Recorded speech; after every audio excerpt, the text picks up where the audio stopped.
Азыр жаңы эле Канат менен сүйлөштүк. Жумуш боюнча сүйлөшөбүз негизи. Бир гана МТС жумуш жолуктук. Канатка маек кылып коюп, азыр кайра чалып атат. Мен жөн эле рахмат десем, түшүнгөн жок окшойт.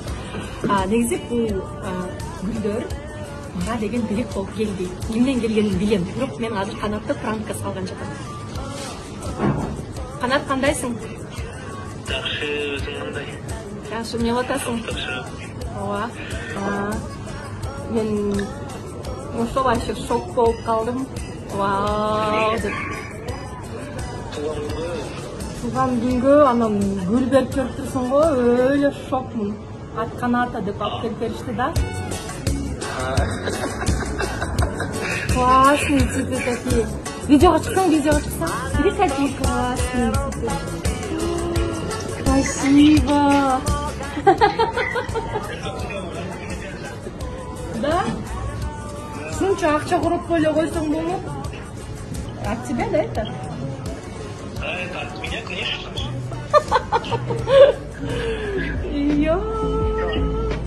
Албайм мен мындай гүлдү. Зачем? Мындай гүлдү жөн эле бере бербейт да, же эмне проект эмне причина менен берип атасың? Просто гүл берели экен, анан полтора год жолукпай калдык.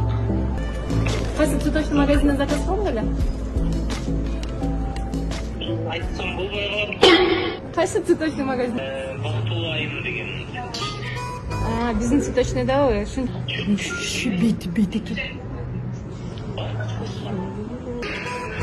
Мен просто сен бербегенingди билем, сен пранк кылып жөнүнө салайын деген болчуң да, рахмат десем, мен эмес деп айтып койсуң, менден дейсиң го. Мына жакта рөлүм сразу коюп, ойноп коюп. Ойноп койбой эле кой.